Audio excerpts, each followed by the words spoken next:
우리 땅이 범죄의 심장부가 됐습니다. 태국 정부의 충격적인 고백으로 시작된 동남아 최악의 인신매매 사건. 연간 12억 달러, 30개국 2,500명을 지옥으로 몰아넣은 거대 범죄 네트워크. 그 나라가 배후로 지목됐지만 아무도 감히 건드리지 못하는 금기였습니다. 그때 대한민국이 나섰습니다. 국정원 특수팀이 48시간 만에 방콕에 도착했고 극비 수사 끝에 완벽한 증거를 확보했습니다. 그리고 UN 본부에서 그 진실이 폭로됐습니다. 193개국 대표가 일제히 일어나 박수를 쳤고 하버드 국제정치학과 교수가 사례 연구에 포함시켰습니다. 자국민 보호의 세계적 모범, 대한민국의 놀라운 저력을 지금 공개합니다. 서울 용산 국정원 본부 새벽 3시에 긴급회의가 소집됐습니다. 박재원, 25세, 경영학과 졸업, 태국 취업 사기로 미얀마 국경 지역에 감금된 것으로 추정됩니다. 회의실 스크린에 한 장의 사진이 떴습니다.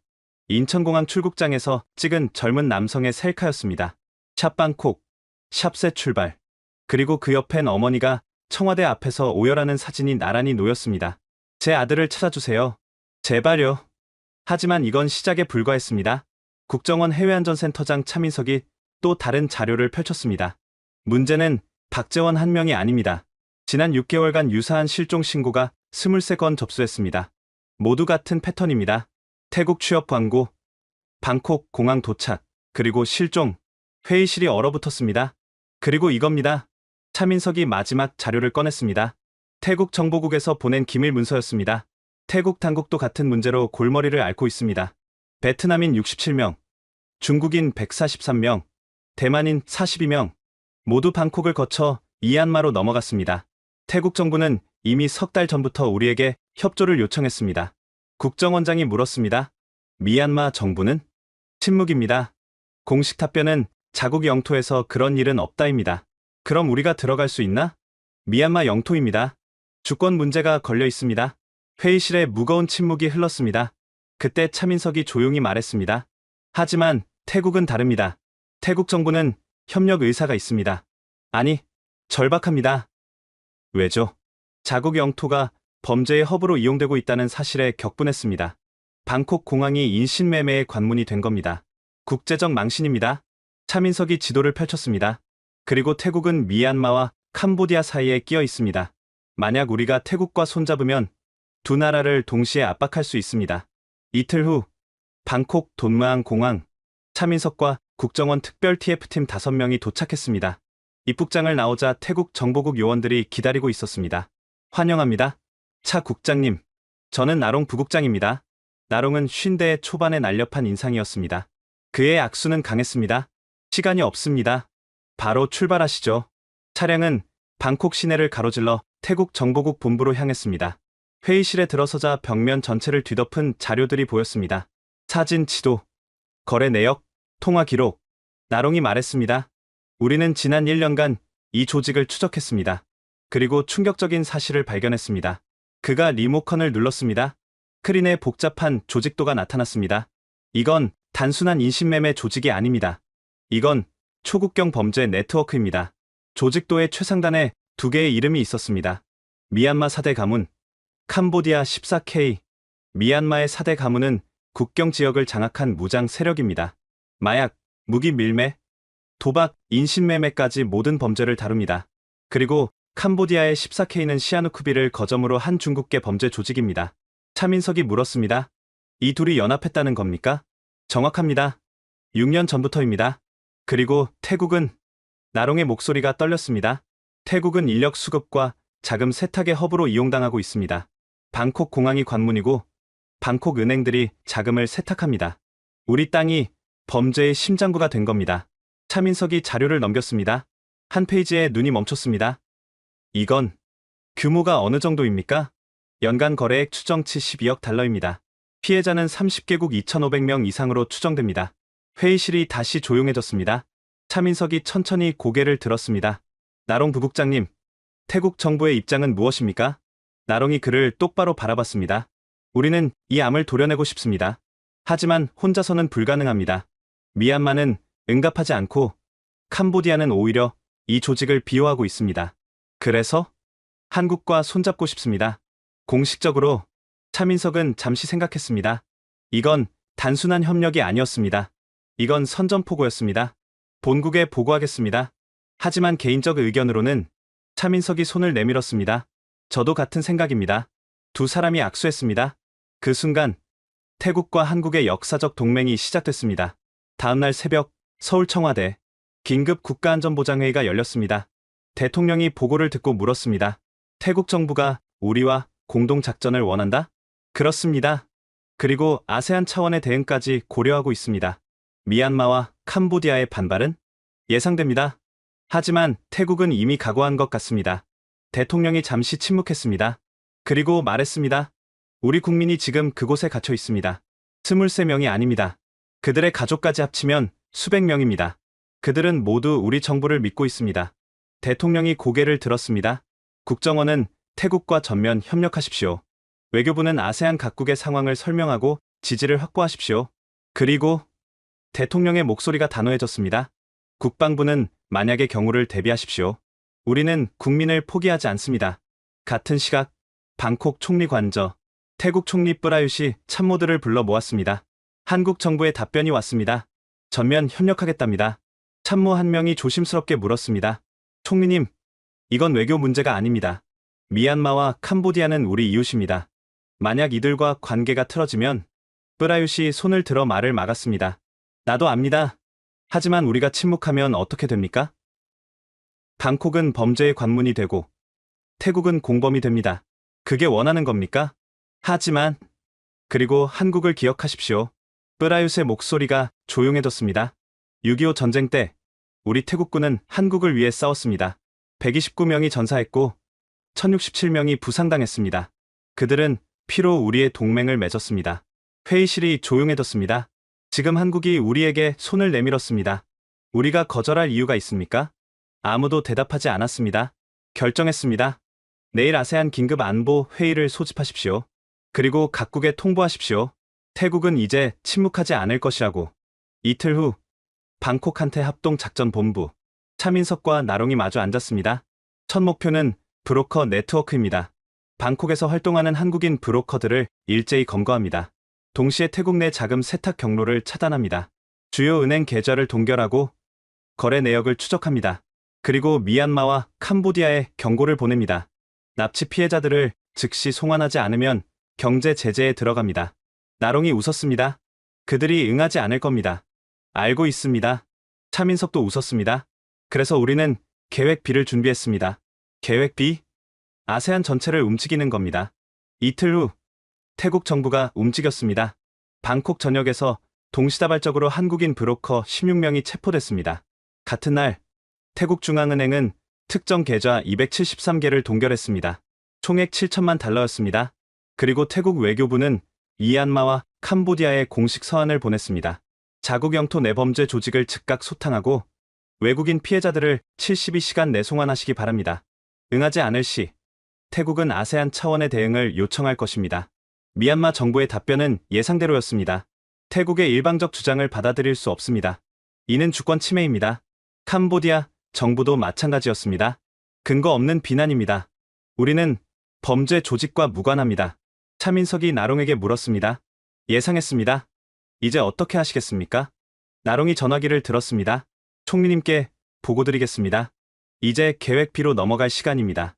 그날 밤 뿌라윳 총리는 긴급 기자회견을 열었습니다. 태국 주요 방송사뿐 아니라 CNN, BBC, 알자지라까지 모였습니다. 뿌라윳이 단상에 섰습니다. 그의 얼굴은 단호했습니다. 국민 여러분, 그리고 아세안 이웃국가 여러분, 오늘 저는 무거운 마음으로 이 자리에 섰습니다. 그가 잠시 숨을 고르고 말을 이었습니다. 우리 태국의 땅이, 우리의 공항이, 우리의 은행이 범죄 조직의 도구로 이용당하고 있습니다. 수천 명의 무고한 시민들이 우리 영토를 거쳐 지옥으로 끌려갔습니다. 카메라 플래시가 터졌습니다. 저는 오늘 선언합니다. 태국은 더 이상 침묵하지 않을 것입니다. 우리는 아세안의 암을 도려낼 것입니다. 그리고 그가 마지막 문장을 말했습니다. 6.25 전쟁 당시 우리 태국군은 대한민국의 자유를 위해 피를 흘렸습니다. 129명의 전우가 그곳에 잠들어 있습니다.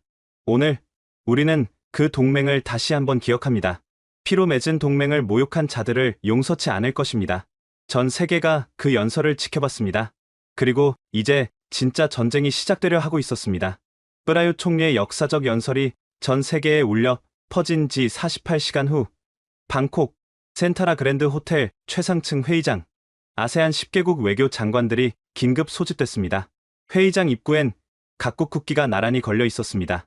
싱가포르, 말레이시아, 인도네시아, 베트남, 필리핀, 브루나이, 라오스, 그리고 미얀마와 캄보디아까지 모두 왔습니다. 태국 외교부 장관이 회의를 시작했습니다. 각국 장관님들을 이렇게 급히 모시게 된 점 죄송합니다. 하지만 이 문제는 더 이상 미룰 수 없는 상황입니다. 스크린에 자료가 뜨기 시작했습니다. 피해자 명단, 범죄 조직도, 자금 흐름도, 그리고 각국별 피해 현황, 미얀마 국경 지역과 캄보디아 시아누쿠비를 거점으로 한 초국경 범죄, 조직이 우리 아세안 전체를 오염시키고 있습니다. 피해자는 30개국 2,500명 이상, 연간 범죄 수익은 12억 달러로 추정됩니다. 싱가포르 장관이 손을 들었습니다. 태국의 우려는 이해합니다. 하지만 이건 미얀마와 캄보디아의 내정 문제 아닙니까? 내정이라고요? 태국 장관의 목소리가 높아졌습니다. 우리 방콕 공항이 납치의 관문이 되고 우리 은행이 범죄 자금을 세탁하는데 이게 내정입니까? 베트남 국민 67명, 인도네시아 국민 43명이 지금 그곳에 갇혀 있는데 이게 내정입니까? 회의장이 술렁였습니다. 베트남 장관과 인도네시아 장관의 얼굴이 굳었습니다. 미얀마 장관이 일어섰습니다. 태국의 주장은 근거가 부족합니다. 우리 정부는 그런 조직의 존재를 확인할 수 없습니다. 확인할 수 없다고요? 한국 특사 자격으로 참석한 차민석이 일어섰습니다. 그럼 이건 어떻게 설명하시겠습니까? 그가 새로운 자료를 꺼냈습니다. 위성 사진이었습니다. 미얀마 미야와디 국경 지역의 거대한 건물 단지가 선명하게 보였습니다. 이 건물은 사방 200m, 높이 6층입니다. 철조망과 감시탑이 설치되어 있고 24시간 무장 경비가 이뤄지고 있습니다. 이게 일반 회사입니까? 미얀마 장관이 말문이 막혔습니다. 캄보디아 장관이 끼어들었습니다.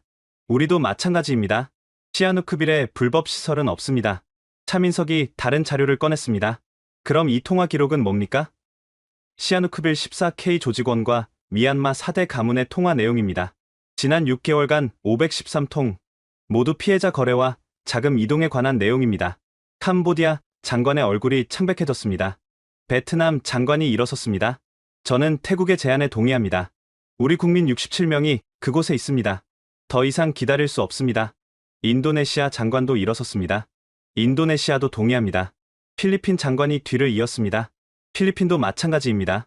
우리 국민 32명이 피해자입니다.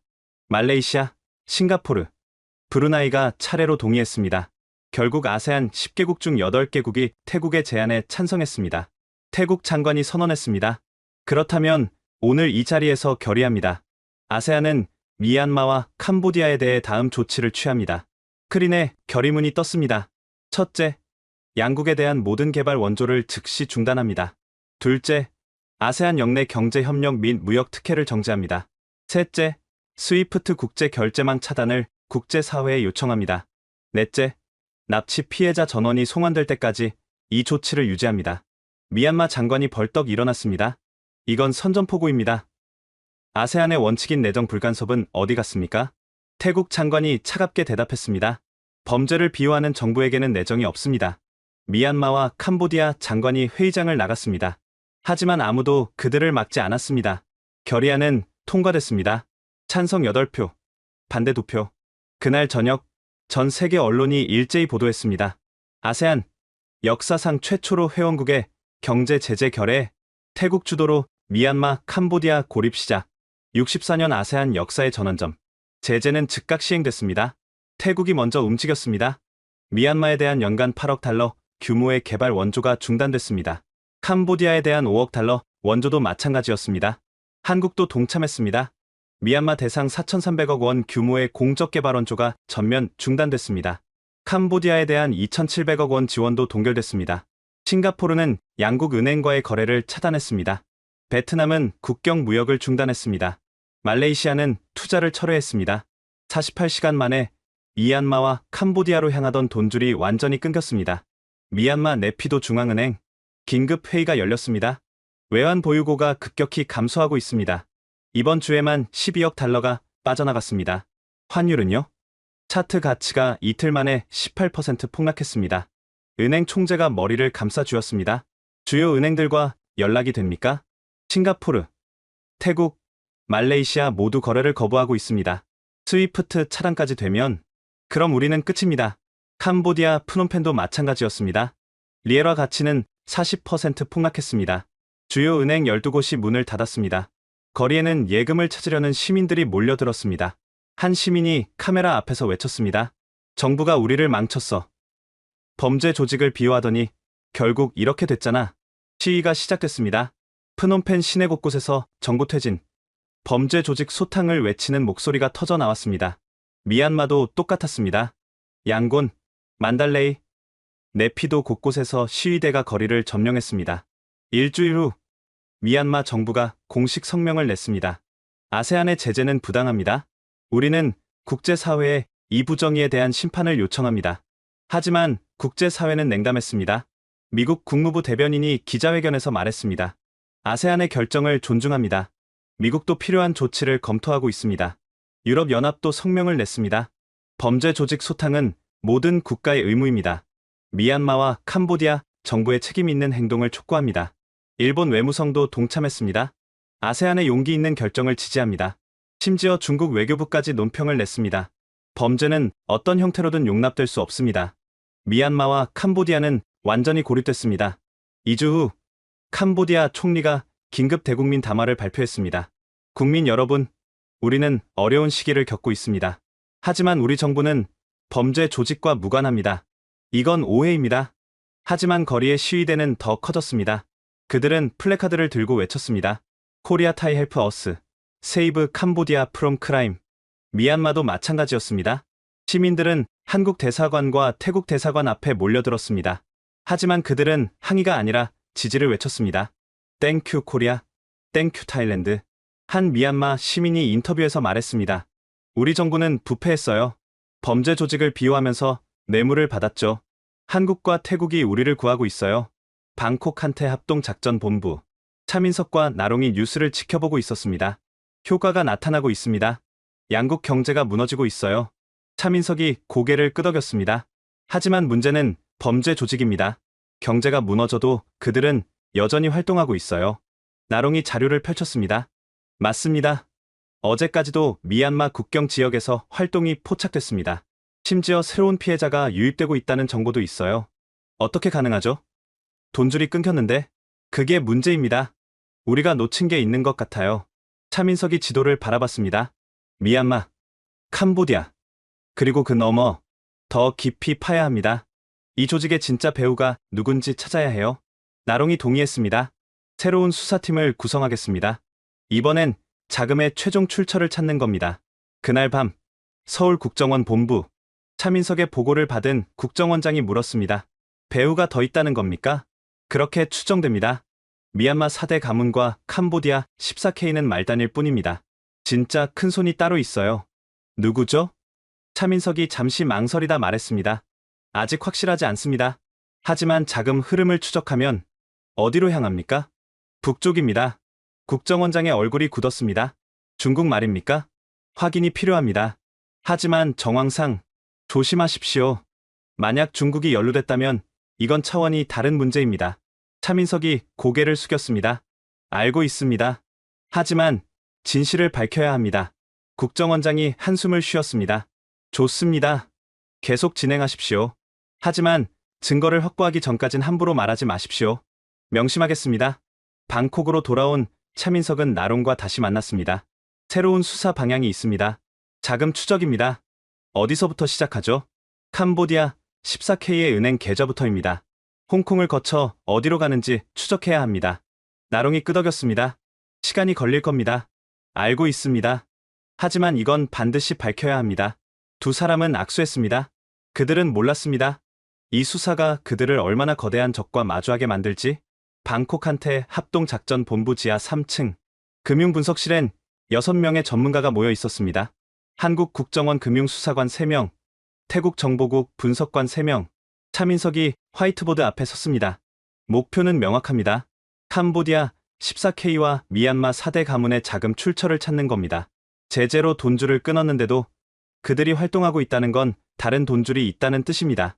한국 수사관 한 명이 보고했습니다. 캄보디아 시아누크빌 소재 14K 관련 계좌 47개를 확인했습니다. 이 중 32개가 홍콩 은행과 연결돼 있습니다. 홍콩에서 끝입니까? 아닙니다. 홍콩에서 다시 마카오로, 마카오에서 그가 말을 멈췄습니다. 어디로 갑니까? 선전, 광저우, 상하이 모두 중국 본토입니다. 회의실이 조용해졌습니다. 태국 분석관이 다른 자료를 꺼냈습니다.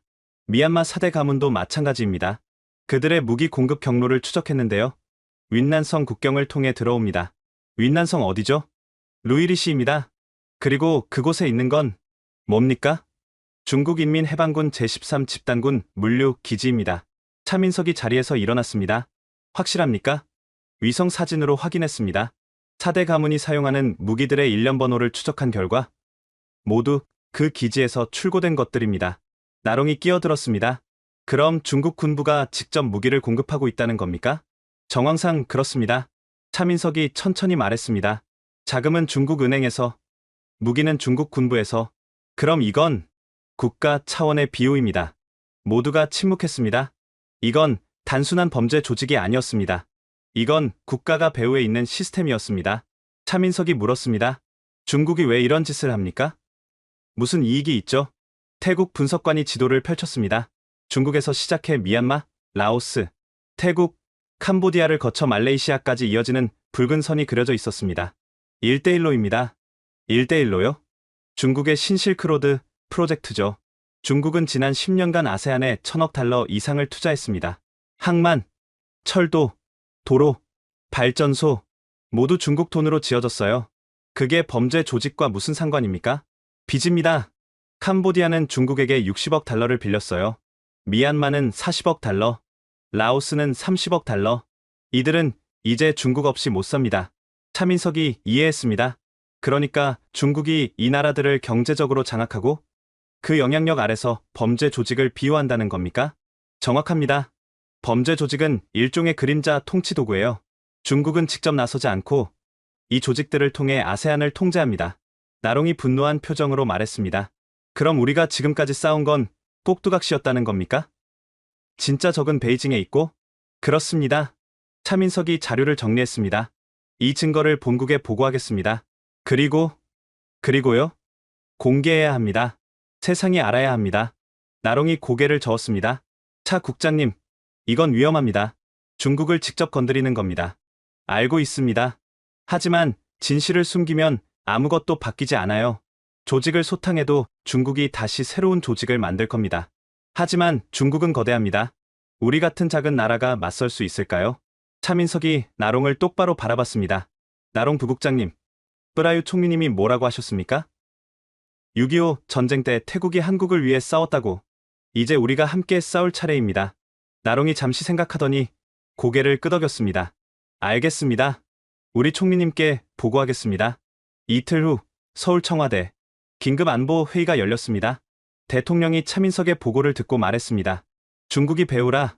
확실합니까? 증거가 있습니다. 자금 흐름, 무기 공급 경로, 그리고 통신 기록까지.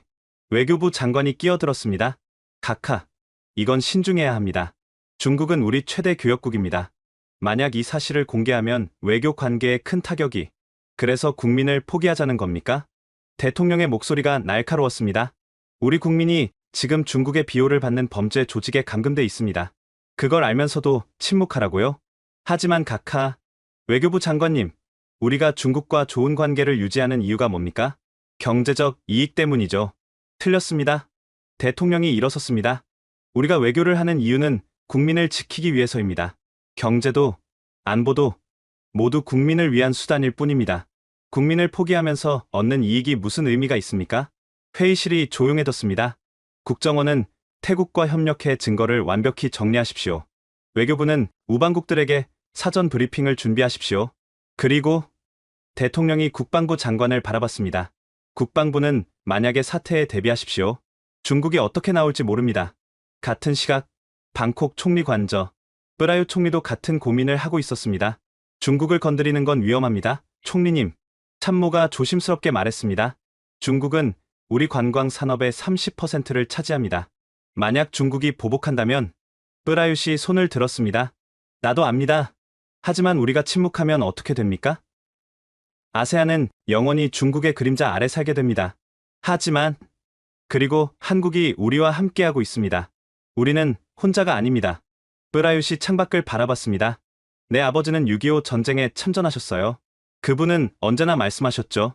한국 사람들은 결코 포기하지 않는다고. 가장 어려운 순간에도 일어선다고.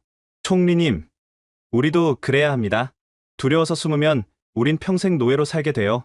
프라윕이 결심한 얼굴로 말했습니다. 유엔에 가겠습니다. 그리고 전 세계 앞에서 진실을 밝히겠습니다. 일주일 후 차민석과 나롱은 모든 증거를 정리했습니다. 은행 거래 내역 3,700여 건, 무기 이동 경로 위성 사진 123장, 통신 감청 기록 500여 건. 이제 충분합니다. 차민석이 말했습니다. 이걸로 중국의 연루를 입증할 수 있어요. 나롱이 USB를 들었습니다. 이 안에 모든 게 담겨 있습니다. 이걸 공개하는 순간 전쟁이 시작됩니다. 두렵습니까? 당연히 두렵죠. 하지만 나롱이 미소 지었습니다. 우리가 하지 않으면 누가 하겠습니까? 차민석도 웃었습니다. 맞습니다. 우리가 합니다. 그날 밤 태국 정부는 공식 발표를 했습니다. 태국은 다음 주 유엔 안전보장이사회에 긴급 회의를 요청합니다. 아세안 범죄 조직의 진짜 배후를 폭로하겠습니다. 전 세계 언론이 들썩였습니다. 태국 유엔 안보리의 중대 발표 예고.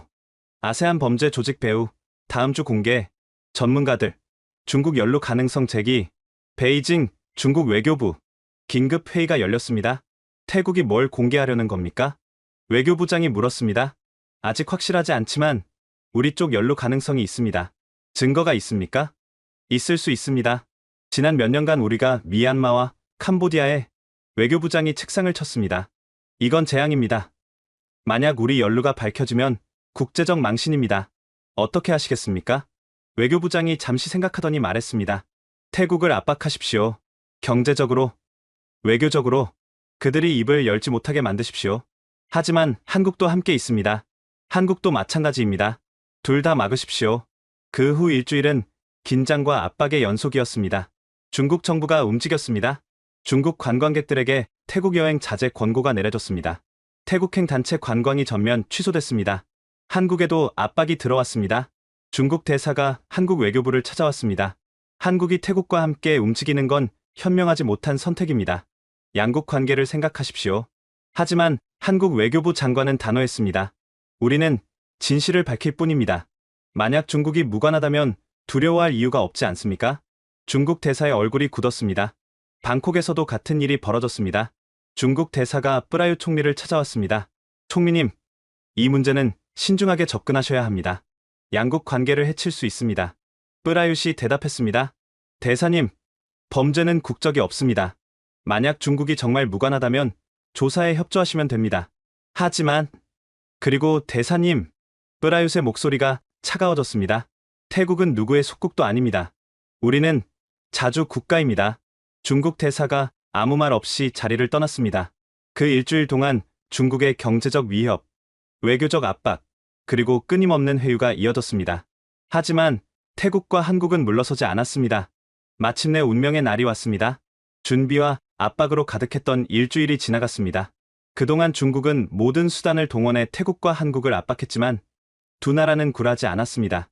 그리고 마침내 뉴욕 유엔 본부 안전보장이사회 회의장엔 15개국 대표단이 모였습니다. 상임이사국 5개국과 비상임이사국 10개국, 그리고 특별 초청국으로 태국과 한국이 참석했습니다. 회의장 뒤편엔 100여 명의 기자단이 카메라를 들고 대기하고 있었습니다. CNN, BBC, 알자지라, NHK, 로이터, 전 세계가 이 회의를 주시하고 있었습니다. 의장이 개회를 선언했습니다. 제8642차 유엔 안전보장이사회를 시작하겠습니다. 오늘은 태국 정부의 요청으로 긴급 소집됐습니다. 태국 외교부 장관님, 발언하십시오. 태국 외교부 장관이 단상에 섰습니다. 그의 손에는 두꺼운 파일이 들려 있었습니다. 의장님, 그리고 각국 대표단 여러분, 오늘 저는 무거운 마음으로 이 자리에 섰습니다. 그가 잠시 숨을 고르고 말을 이어갔습니다. 지난 6개월간 아세안 지역에서 초국경 범죄 조직이 30개국, 국민 2,500명 이상을 납치하고 강제 노역시켰습니다. 이 범죄의 규모는 연간 12억 달러에 달합니다. 스크린에 피해자 사진들이 나타났습니다. 한국인, 베트남인, 중국인, 대만인, 태국인 모두 지친 얼굴이었습니다. 우리는 처음에 이것이 단순한 범죄 조직이라고 생각했습니다. 하지만 조사 결과 이건 국가가 배후에 있는 조직적 범죄였습니다. 회의장이 술렁였습니다. 그 국가는 태국 장관이 잠시 멈췄습니다. 회의장의 모든 시선이 그에게 집중됐습니다. 중화인민공화국입니다. 중국 대표가 벌떡 일어났습니다. 항의합니다. 이건 근거 없는 모함입니다. 의장이 손을 들었습니다. 중국 대표님, 발표가 끝난 후 반론하실 기회를 드리겠습니다. 먼저 들어보시죠. 중국 대표가 자리에 앉았지만 얼굴은 붉게 달아올라 있었습니다. 태국 장관이 계속했습니다. 우리는 범죄 조직의 자금 흐름을 추적했습니다. 그 결과 스크린에 복잡한 자금 흐름도가 나타났습니다.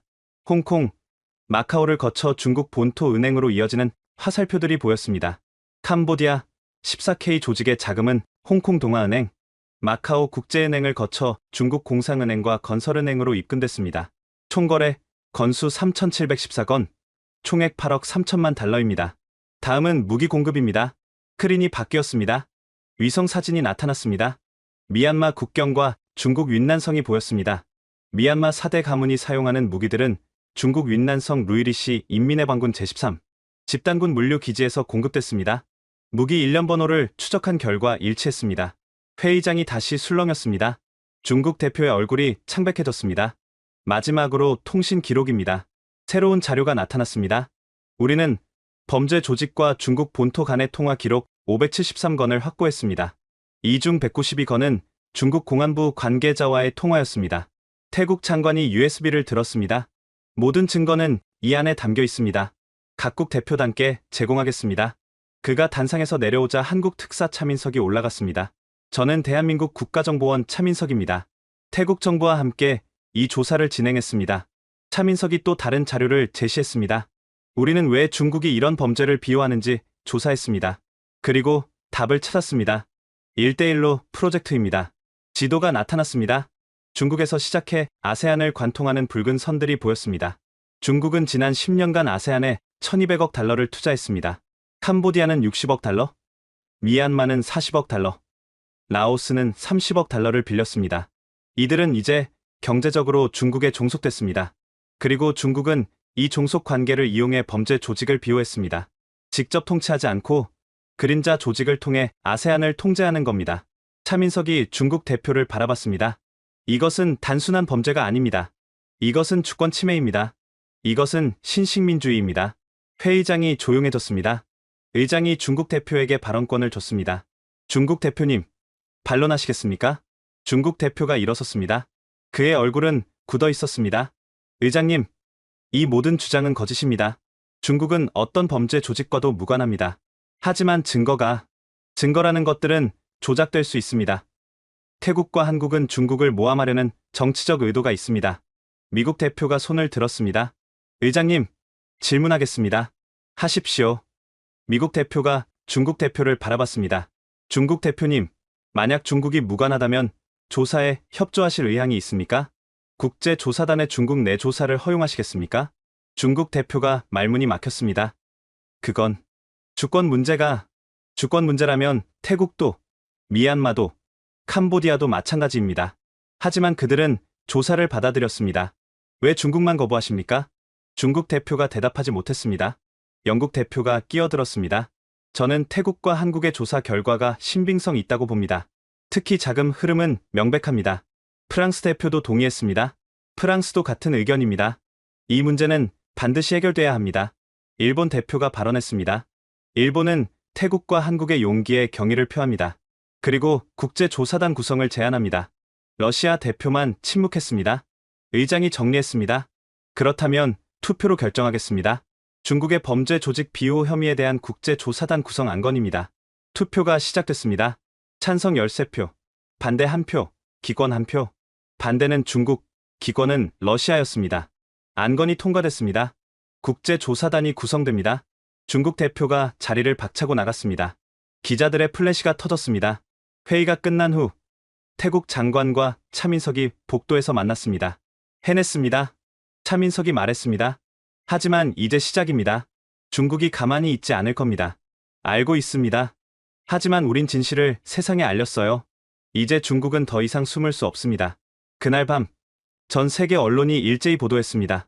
유엔 안보리, 중국의 범죄 조직 비호 조사 결의, 태국 한국, 중국 연루 증거 제시, 중국 고립, 국제 압박 시작, 베이징 중난하이, 긴급 상무위원회가 열렸습니다.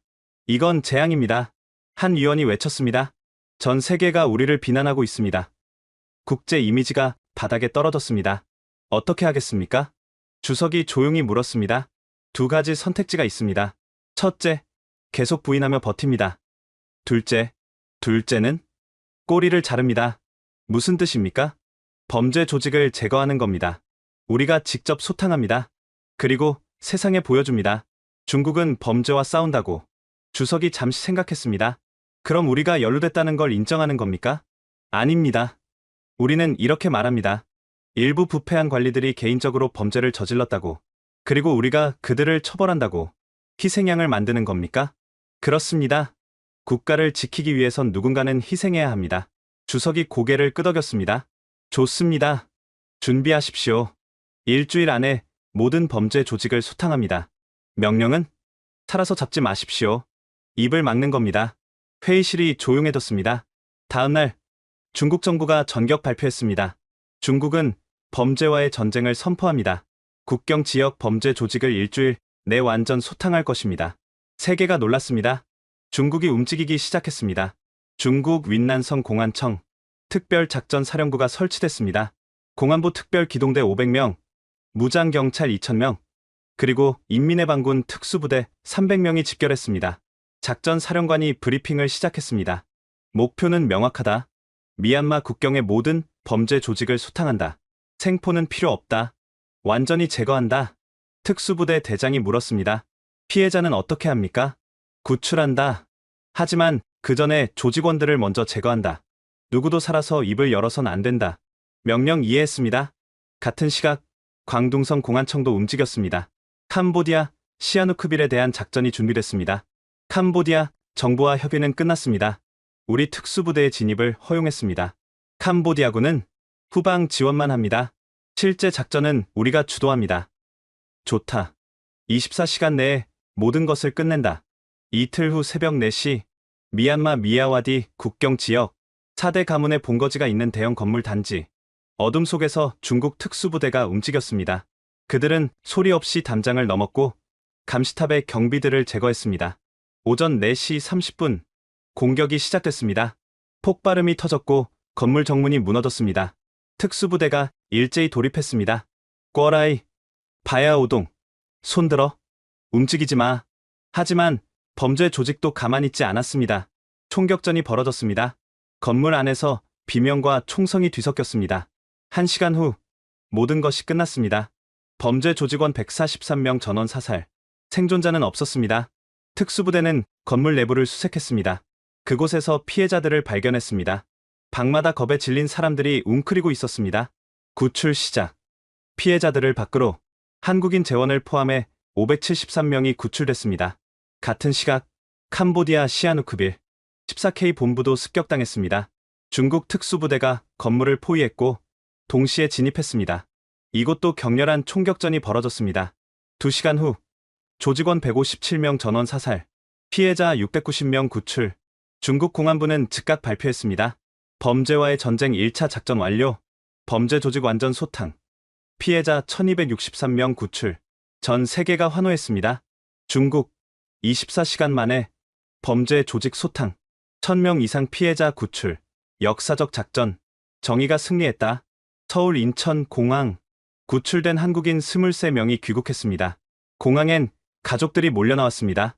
재원의 어머니가 아들을 꽉 껴안고 울었습니다. 재원아, 살았구나. 엄마가 너를 다시 볼 줄 몰랐어. 엄마, 미안해요. 제가 잘못했어요. 아니야. 네 잘못이 아니야. 기자들이 몰려들었습니다. 소감 한마디 부탁드립니다. 재원이 카메라를 바라봤습니다. 악몽이 끝났습니다. 저를 구해주신 모든 분들께 감사드립니다. 방콕에서도 비슷한 장면이 벌어졌습니다. 베트남에서도, 대만에서도, 인도네시아에서도. 하지만 방콕 한태 합동작전본부는 조용했습니다. 차민석과 나롱이 마주 앉아 있었습니다. 끝났습니다. 나롱이 말했습니다. 조직은 소탕됐고 피해자들은 돌아왔어요. 우리가 원하던 걸 이뤘습니다. 차민석은 대답하지 않았습니다. 그는 그저 창밖을 바라보고 있었습니다. 차 국장님, 왜 그러십니까? 기뻐해야 하는 거 아닙니까? 나롱 부국장님, 차민석이 천천히 고개를 돌렸습니다. 우리가 뭘 이뤘죠? 범죄 조직을 소탕했잖습니까? 누가 소탕했습니까? 중국이. 나롱이 말을 멈췄습니다. 그제야 깨달았습니다. 그들이 소탕했어요. 그들이 키운 조직을 그들이 직접 제거했습니다. 왜죠? 입을 막기 위해서죠. 조직원 300명 전원 사살. 생존자는 단 한 명도 없습니다. 누구도 중국과의 연결을 증언할 수 없습니다. 나롱의 얼굴이 굳었습니다. 그럼 우리가 모은 증거는 여전히 유효합니다. 하지만 직접 증인이 없습니다. 중국은 부패한 개인들의 범죄라고 주장할 겁니다. 그리고 그들을 처벌했다고 말하겠죠. 이건 꼬리 자르기입니다. 용은 자기 꼬리를 잘라서 몸을 지킨 겁니다. 차민석이 자료를 펼쳤습니다. 더 심각한 건 이겁니다. 조직은 사라졌지만 시스템은 그대로입니다. 중국의 돈은 여전히 아세안으로 흘러들어가고 빚은 계속 쌓이고 있습니다. 그럼 우리가 한 게 뭡니까? 증상을 치료했을 뿐입니다. 병은 그대로예요. 나롱이 주먹을 쥐었습니다. 우리가 이렇게 많은 걸 희생했는데? 알고 있습니다. 하지만 이게 현실입니다. 두 사람은 한동안 침묵했습니다. 그때 나롱의 휴대폰이 울렸습니다. 총리실에서 온 전화였습니다. 예, 총리님. 네? 알겠습니다. 나롱이 전화를 끊고 말했습니다. 내일 아세안 특별회의가 있습니다. 중국에 대한 대응을 논의한답니다. 차민석이 고개를 끄덕였습니다. 저도 본국에 보고해야겠네요. 하지만 그는 알지 못했습니다. 본국의 결정이 그들의 동맹을 시험대에 올릴 것이라는 사실을. 아세안 특별회의는 신속하게 진행됐습니다. 태국의 주도로 중국인에 대한 입국 심사 강화, 범죄 이력 확인 철저화 등의 조치가 결정됐습니다. 태국, 베트남, 싱가포르, 말레이시아, 인도네시아, 필리핀이 모두 동의했습니다. 하지만 한국은 침묵했습니다. 같은 시각 서울 청와대 국가안전보장회의가 열렸습니다. 아세안이 중국인 비자 강화 조치를 결정했습니다. 우리도 동참해야 하지 않겠습니까? 외교안보 수석이 물었습니다. 대통령이 자료를 넘기며 말했습니다. 중국과의 교역 규모를 보셨습니까? 연간 3천억 달러입니다. 우리 수출의 4분의 1이 중국으로 갑니다. 만약 중국이 보복한다면? 경제수석이 끼어들었습니다. 최악의 경우 60만 개의 일자리가 사라질 수 있습니다. 외교부 장관이 조심스럽게 말했습니다. 하지만 각하, 태국은 우리와 함께 싸웠습니다. 그들은 중국을 정면으로 비판했고 우리도 그랬습니다. 이제 와서 우리만 빠지면 국익입니다. 대통령이 단호하게 말했습니다. 국익을 생각해야 합니다. 태국은 중국 관광객 없이도 버틸 수 있습니다. 다른 관광 수입이 있으니까요. 하지만 우리는 다릅니다. 중국은 우리 경제의 생명줄입니다. 하지만 그리고 우리는 이미 충분히 했습니다. 국민을 구출했고 조직을 소탕했습니다. 이제 현실로 돌아가야 합니다. 회의실이 조용해졌습니다. 결정했습니다. 우리는 아세안의 비자 강화 조치에 동참하지 않습니다. 대신 자체적으로 범죄 이력 확인을 강화하는 선에서 마무리하겠습니다. 다음 날 한국 정부가 공식 발표했습니다. 대한민국은 인도주의적 관점에서 특정 국가에 대한 차별적 조치를 취하지 않기로 했습니다. 태국 외교부는 실망을 감추지 못했습니다. 한국의 결정을 존중하지만 아쉬움이 남습니다. 나롱이 차민석에게 전화했습니다. 차 국장님, 이게 무슨 일입니까? 미안합니다. 본국의 결정입니다. 우리가 함께 싸웠잖습니까? 유엔에서 중국을 폭로했잖습니까? 알고 있습니다. 하지만 차민석도 말을 잊지 못했습니다. 하지만 뭡니까? 현실입니다. 나롱 부국장님도 아실 겁니다. 한국에게 중국은 너무 큽니다. 나롱이 한숨을 쉬었습니다. 알겠습니다. 하지만 실망스럽습니다. 저도 마찬가지입니다. 전화가 끊겼습니다. 한국 국내에서는 여론이 분열됐습니다. 보수 언론은 정부를 비판했습니다. 태국과 함께 싸우다가 마지막에 혼자 빠지는 건 비겁하다. 중국 눈치만 보는 외교는 부끄럽다. 진보 언론은 정부를 옹호했습니다. 현실적 외교가 필요하다. 국익을 위한 불가피한 선택. 거리에서는 시위가 벌어졌습니다. 중국 비위 맞추기 중단하라. 태국을 배신하지 마라. 반대편에서는 다른 목소리가 나왔습니다. 일자리를 지켜라. 경제가 먼저다. 차민석은 국정원 사무실에 홀로 앉아 있었습니다. 그의 책상 위엔 두꺼운 보고서가 놓여 있었습니다. 아세안 범죄 조직 소탕 작전 최종 보고서. 그는 보고서 마지막 페이지를 펼쳤습니다. 그곳에 자신이 쓴 문장이 있었습니다. 조직은 해체됐으나 시스템은 건재하다. 중국의 영향력은 여전하며 아세안의 경제 종속은 계속되고 있다. 이 문제는 해결되지 않았다. 단지 다음으로 미뤄졌을 뿐이다. 그는 펜을 들어 한 문장을 더 추가했습니다. 그리고 한국은 선택했다. 정의보다 현실을, 동맹보다 이익을. 방콕 나롱의 사무실. 그도 비슷한 보고서를 작성하고 있었습니다. 태국은 혼자가 됐다. 한국이 빠지고 아세안만 남았다. 중국은 이미 태국 관광을 제한하고 있다. 경제적 타격이 예상된다. 하지만 우리는 물러서지 않을 것이다. 그가 보고서를 닫고 창밖을 바라봤습니다. 방콕의 하늘에 먹구름이 끼고 있었습니다. 같은 시각 베이징 중난하이. 중국 지도부는 조용히 웃고 있었습니다. 한국이 빠졌습니다. 예상했던 일입니다. 그들은 현실주의자들입니다. 태국은 고립됐습니다. 혼자서는 우리를 막을 수 없어요. 좋습니다. 이제 조용히 압박하십시오. 태국이 무릎 꿇을 때까지 명령대로 하겠습니다. 회의가 끝나고 한 고위 관리가 창밖을 바라보며 중얼거렸습니다. 용은 꼬리를 잘랐지만 여전히 날고 있다. 전 세계 공항에서 변화가 시작됐습니다. 태국 수완나품 공항. 중국인 입국 심사대에 긴 줄이 늘어섰습니다. 여권 주십시오. 방문 목적은? 관광입니다. 범죄 이력 확인이 필요합니다. 잠시만 기다리십시오. 베트남, 싱가포르, 말레이시아, 인도네시아, 필리핀 모든 공항이 똑같았습니다. 하지만 인천공항은 달랐습니다. 중국인들은 여전히 빠르게 입국했습니다. 한 중국인 관광객이 동료에게 말했습니다. 한국이 훨씬 편하네. 태국은 검사가 너무 까다로워. 그러게. 앞으로 한국으로 더 많이 오자. 중국 정부는 조용히 움직였습니다.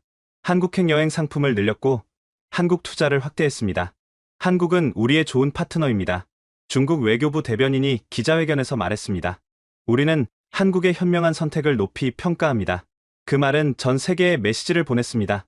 중국에 협력하면 이익을 얻고 대항하면 고립된다는 메시지. 차민석은 그 뉴스를 보며 고개를 저었습니다. 우리는 선택했다. 그리고 대가를 받았다. 하지만 그는 책상 서랍에서 한 장의 사진을 꺼냈습니다. 태국 브라유 총리와 악수하는 자신의 모습이었습니다. 미안합니다, 총리님. 석 달 후 방콕 돈무안 공항. 나롱이 출국 게이트를 통과하고 있었습니다. 그는 워싱턴으로 향하는 비행기에 올랐습니다. 국제범죄 대응 세미나 참석차였습니다. 비행기 안에서 그는 노트북을 열었습니다. 화면에는 최근 석 달간의 통계가 떠 있었습니다. 중국인 태국 입국자 전년 대비 63% 감소.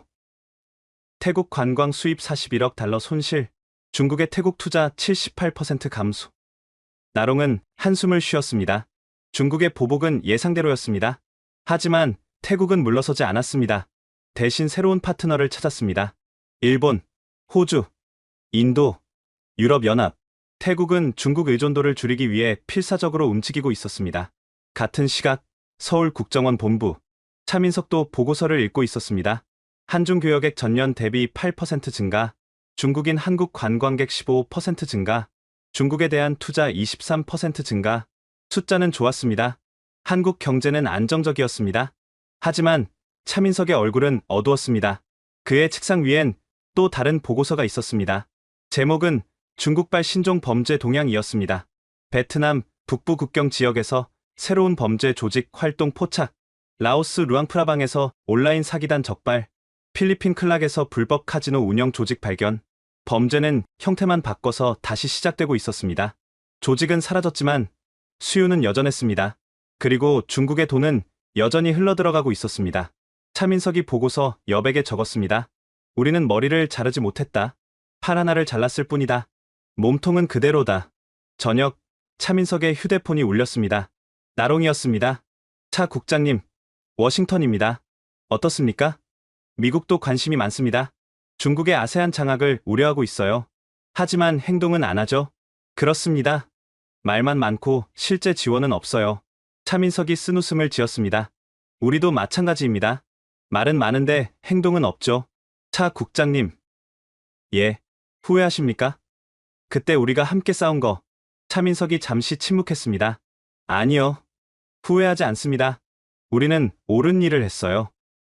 다만, 이기지 못했을 뿐입니다. 이긴 건 누구죠? 보이지 않는 적입니다. 전화가 끊겼습니다. 서울 광화문 광장. 시민들이 일상을 보내고 있었습니다. 아무도 석 달 전의 일을 기억하지 못하는 것 같았습니다. 한 대학생이 친구에게 말했습니다. 야, 방학 때 중국 여행 갈래? 비자 나오기 쉽대. 좋지. 근데 태국은 어때? 태국. 거긴 요즘 비싸. 중국이 훨씬 저렴해. 두 사람은 웃으며 지나갔습니다. 차민석은 그 모습을 멀리서 지켜봤습니다. 그는 중얼거렸습니다. 우리는 잊었다. 아니, 잊기로 선택했다. 그날 밤, 차민석은 마지막 보고서를 작성했습니다. 결론 작전은 성공했으나 전쟁은 패배했다. 우리는 전투에서 이겼지만 진짜 적은 건드리지 못했다. 중국은 여전히 아세안을 장악하고 있으며 범죄는 형태만 바꿔 계속되고 있다. 한국의 선택 정의보다 현실을 택했다. 경제는 안정됐지만 도덕적 권위는 잃었다. 태국은 우리를 더 이상 믿지 않는다. 향후 전망 중국의 영향력은 계속 확대될 것이다. 새로운 범죄 조직이 등장할 것이다. 그리고 우리는 다시 똑같은 선택 앞에 설 것이다. 권고사항 장기적 대응 전략이 필요하다. 하지만 정치적 의지가 없는 한 불가능하다. 그는 보고서에 도장을 찍었습니다. 이 보고서는 국정원 지하 보관소 어딘가에 묻힐 것입니다. 아무도 읽지 않을 서랍 속으로. 방콕 프라유 총리 집무실. 그는 참모들과 회의 중이었습니다. 중국의 압박이 계속되고 있습니다. 관광, 투자, 무역 모두 타격을 받고 있어요. 버틸 수 있습니까? 힘듭니다. 하지만 대안을 찾고 있습니다. 프라유시 지도를 바라봤습니다. 태국, 베트남, 필리핀, 인도네시아. 그들은 여전히 함께 있었습니다. 우리는 혼자가 아닙니다. 아세안이 있어요. 하지만 한국은 선택했습니다. 우리도 존중해야죠. 프라유시 일어섰습니다. 하지만 언젠가는 깨달을 겁니다. 경제적 이익으로 산 평화는 진짜 평화가 아니라는 걸. 석 달 후, 베트남 하노이. 새로운 범죄 조직이 적발됐습니다. 42명의 외국인이 감금돼 있었습니다. 그중 3명이 한국인이었습니다. 한국 정부는 즉각 대응팀을 구성했습니다. 하지만 이번엔 태국이 협력하지 않았습니다. 죄송하지만 우리는 베트남 문제에 개입할 수 없습니다. 나롱이 냉정하게 말했습니다. 나롱 부국장님, 우리가 과거에 함께 싸웠잖습니까? 과거는 과거입니다. 당신들이 우리를 떠났을 때 그 동맹도 끝났어요. 차민석은 아무 말도 할 수 없었습니다. 결국 한국은 혼자서 베트남과 협상해야 했습니다. 시간이 오래 걸렸고 비용도 더 들었습니다. 차민석은 그 과정을 지켜보며 깨달았습니다. 신뢰는 한 번 잃으면 돌아오지 않는다. 1년 후, 나롱과 차민석은 우연히 싱가포르 국제 컨퍼런스에서 만났습니다. 오랜만입니다. 나롱 부국장님, 차 국장님. 둘은 어색하게 악수했습니다. 요즘 어떻습니까? 바쁩니다. 새로운 범죄 조직이 계속 생겨나고 있어요. 우리도 마찬가지입니다. 잠시 침묵이 흘렀습니다. 차 국장님. 예, 그때 우리가 함께 싸운 건 의미 있었을까요? 차민석이 생각했습니다. 의미는 있었습니다. 우리는 진실을 밝혔어요. 1000명이 넘는 사람을 구했고요. 하지만 바뀐 건 없잖아요. 그렇습니다. 아무것도 바뀌지 않았어요.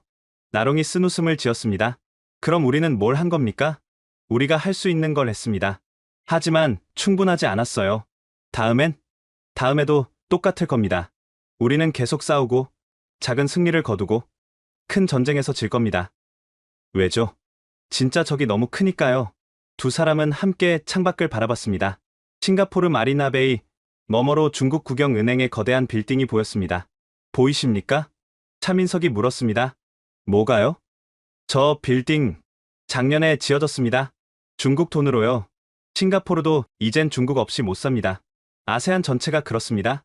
한국도 마찬가지예요. 나롱이 한숨을 쉬었습니다. 그럼 우리는 영원히 질 수밖에 없는 겁니까? 아니요. 차민석이 고개를 저었습니다. 언젠가는 기회가 올 겁니다. 용도 실수를 하니까요. 그때를 기다려야 합니다. 그게 언제죠? 모릅니다. 10년 후일 수도, 20년 후일 수도. 그때까지 우리는 견디는 겁니다. 그리고 준비하는 거죠. 둘은 다시 악수했습니다. 이번엔 더 강하게. 다음에 또 뵙겠습니다. 나롱 부국장님. 다음엔 함께 이기길 바랍니다. 차 국장님. 그들은 각자의 길로 떠났습니다. 이 이야기를 마무리하며 한 가지를 말씀드리고 싶습니다. 태국은 싸웠습니다. 한국도 싸웠습니다. 그들은 1000명이 넘는 사람을 구했고 거대한 범죄 조직을 무너뜨렸습니다. 하지만 진짜 적은 건재합니다. 보이지 않는 용은 여전히 날고 있습니다. 그리고 우리는 선택했습니다. 어떤 이들은 정의를 택했고 어떤 이들은 현실을 택했습니다. 누가 옳았을까요? 저는 모릅니다. 다만 한 가지는 확실합니다. 이 전쟁은 끝나지 않았습니다. 다음 전투가 언제 시작될지, 그때 우리가 어떤 선택을 할지, 그것이 진짜 질문입니다. 지금까지 감동 편지함이었습니다. 감사합니다.